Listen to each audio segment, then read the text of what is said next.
भले ही 17 नवंबर को विधानसभा 2023 के लिए हुए मतदान को जिला प्रशासन के द्वारा यह कहा गया था कि जिले में 6 विधानसभा में शांतिपूर्वक मतदान हुए, किंतु उसके बाद से ही जिले में धीरे धीरे प्रत्याशियों के बीच मनमुटाव और चुनाव में हुई नोकझोंक से पहले तो विवाद की स्थितियां देखने को मिली। उसके बाद जब ईवीएम मशीन स्ट्रांग रूम में कैद हो गई तो पुनः विपक्षियों के दल के द्वारा जिला प्रशासन पर ईवीएम से छेड़छाड़ करने का आरोप लगाया जाने लगा।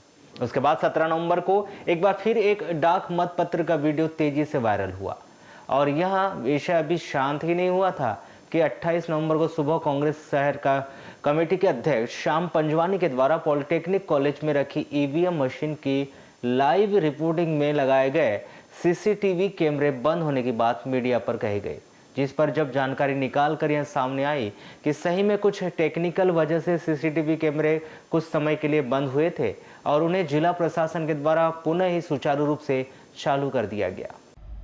आपको बता दें कि जिले में मतगणना को लेकर कन्फ्यूजन नजर आ रहा है। मतगणना से जुड़ी घटनाओं से वर्तमान समय में प्रशासन बैकफुट पर है और कांग्रेस हमलावर हो गई।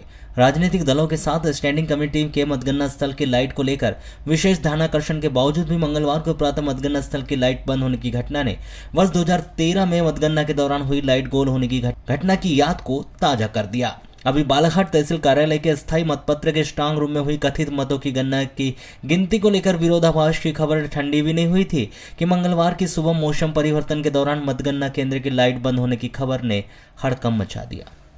शहर कांग्रेस कमेटी के अध्यक्ष श्याम पंजवानी ने कहा कि लगभग 8:45 बजे जब वे वहां पहुंचे तो लाइट गोल थी और सीसीटीवी की लाइव रिपोर्टिंग स्क्रीन पर नहीं दिखा रही थी, जिसकी सूचना उन्होंने तत्काल एडीएम और एसडीएम को भी दी। जिसके बाद वे वहां पहुंचे और लाइट प्रारंभ की गई।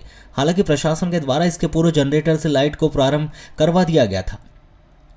अध्यक्ष श्याम पंजवानी ने यह भी कहा कि जब स्टैंडिंग कमेटी में यह तय हो गया था कि 2013 के चुनाव में हुई लाइट गोल जैसी घटना की पुनरावृत्ति नहीं होनी चाहिए, फिर लाइट गोल हो जाना आशंकाओं को जन्म देता है। ऐसी घटना लोकतंत्र के लिए निंदनीय है। पॉलिटेक्निक कॉलेज जो स्ट्रांग रूम बना हुआ है उसमें हमारे लोग बैठे हुए हैं, वहाँ पर सीसीटीवी कैमरे चल रहे हैं। जैसे ही सीसीटीवी कैमरे बंद हुए हमको तत्काल पता पड़ा कि वहाँ पर लाइट बंद हुई है और वहाँ पर सीसीटीवी कैमरे बंद हुए हैं। तुरंत एक्शन में आकर 8:43 में मैंने एसडीएम साहब को फोन किया कि साहब लाइट बंद है और कैमरे बंद है। उन्होंने कहा कि हाँ कुछ टेक्निकल इश्यू आया है, हम लोग भी वहाँ पहुँच रहे हैं, हमको भी जानकारी मिली है। लगभग 9:05-10 पे एसडीएम साहब, एडीएम साहब और मैं हम लोग वहाँ पहुँचे तो जैसे ही वहाँ पर पता पड़ा तो पूरी टीम पहुंच चुकी थी बिजली विभाग की। आधे घंटे के आसपास वो लाइट बंद रही वहाँ पर। हालांकि ये चीज़ अलग थी कि जनरेटर के माध्यम से लाइट चालू हो गई थी तत्काल, लेकिन कैमरे चालू नहीं हुए थे। उसके बाद वो टेक्निकल टीम आई और फिर उन्होंने धीरे से कैमरा भी चालू हुआ। उनका कहना था कि कुछ टेक्निकल इश्यू आ गया है क्योंकि वहाँ पे जो डीवीआर है उसके पीछे जो तार गई है, वायर गई है, वो इस बरसात मौसम कारण है, वो कुछ हुआ है उसको, तो उस कारण वो डीवीआर बंद हो गया है। उसके कारण डिस्प्ले में कैमरे में नहीं दिखा पा रही है। लेकिन एक कोई दो मत नहीं है कि लाइट चालू हो गई थी। जब मैं पहुंचा तो वहाँ लाइट जनरेटर के माध्यम से चालू थी। तो आपको क्या लगता है कुछ ऐसा देखिए निश्चित तौर पर क्योंकि अभी जो स्टैंडिंग कमेटी थी हमने कलेक्टर साहब से निवेदन किए थे कि 2013 की जो घटना है उस घटना के माध्यम से हर व्यक्ति, खासकर राजनीतिक पार्टी या विपक्ष की हमारी जो भूमिका है उसमें हमको संशय पैदा हुआ है 2013 के माध्यम से भी। तो उन्होंने हमें कमिटमेंट किया था कि आने वाले समय में जो भी चुनाव है इसमें ऐसी कोई घटना नहीं दोहराई जाएगी और बैकअप लेकर चल रहे हैं। लेकिन बावजूद इसकी ये घटना घटी है और अब मेरा ये मानना है क्योंकि एडीएम साहब और एसडीएम साहब वहाँ पहुंच चुके थे और उन्होंने जो बोला था, हालांकि जैसे ही मैं पहुंचा मुझे तत्काल स्ट्रांग रूम के सामने खड़ा किया जहाँ पर 6 स्ट्रांग रूम है, 6 विधानसभा। मैं जस्ट उसके सामने मैंने वीडियो भी आप लोगों को भेजा है, मैं वहीं पर खड़ा था। वहाँ सीआरपीएफ की पूरी टीम खड़ी थी, सीआरपीएफ के जवान खड़े थे।